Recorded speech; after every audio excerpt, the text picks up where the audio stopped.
Welcome. We're opening an investigative case file on the subject, David King. What we'll do here is go through public records and documented behavioral patterns to build a clear profile, one designed for review by legal and social services professionals.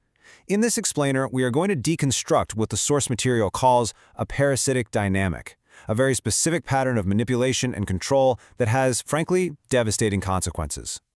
This quote from the case file, it really just nails the central paradox we're going to be looking at. Think about it. It points to this complete and total lack of accountability.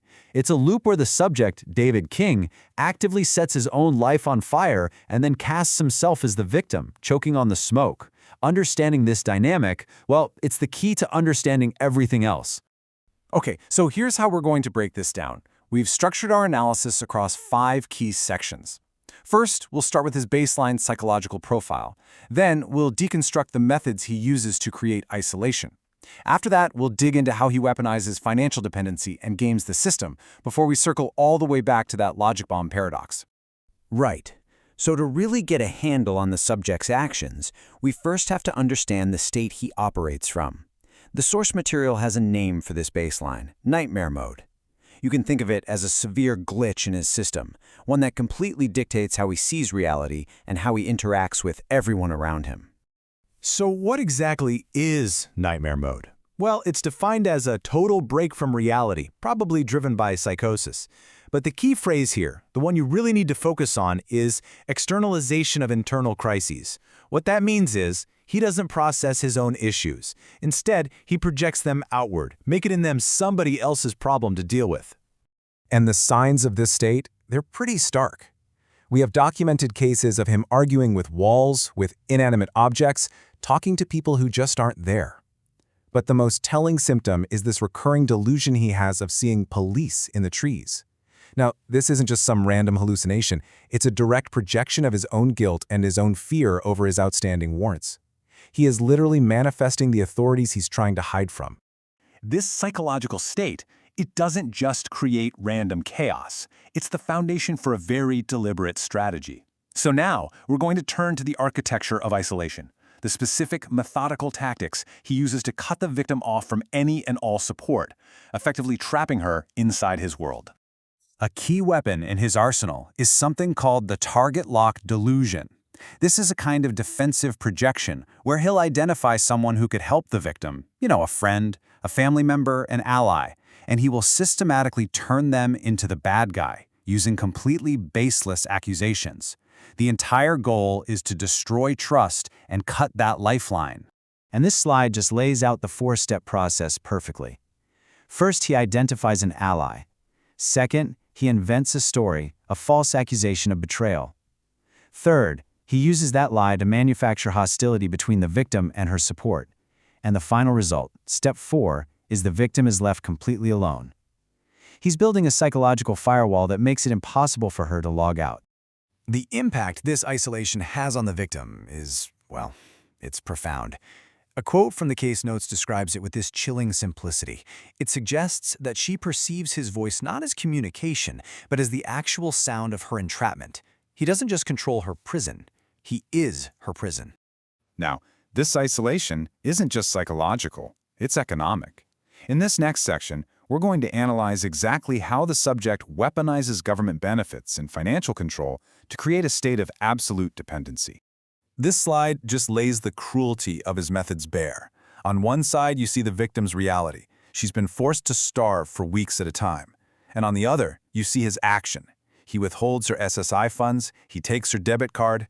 The source material puts it bluntly. He uses hunger as a leash.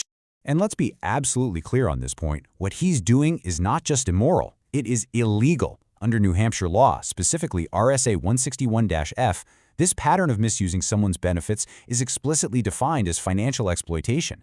This is a serious breach of his duty, and it is considered SSI fraud. He also uses a tactic called the fake phone tether. He manufactures these endless, elaborate lies about a phone that's always in the mail, but of course, it never, ever arrives. What this does is it keeps the victim in a constant state of waiting, a false hope. It stops her from trying to get her own phone, and it ensures she stays completely dependent on him as her only interface to the outside world. This kind of behavior, it doesn't just happen in a vacuum. The subject actively manipulates the very systems that are supposed to provide help and justice. This section gets into how he exploits loopholes in the legal and healthcare systems to keep control and dodge any kind of accountability. A primary tactic is what the file calls hospital as sanctuary. He strategically uses medical facilities, specifically Concord Hospital, as a place to hide out. These documented health crises, whether they're real or completely manufactured, they become a tool for him to stall, to delay, to try and get around the legal consequences of his outstanding warrants. And we have the paperwork to back this up.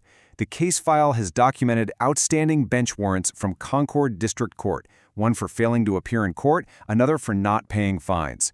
This just reinforces the assessment that, to him, the judicial system is basically optional.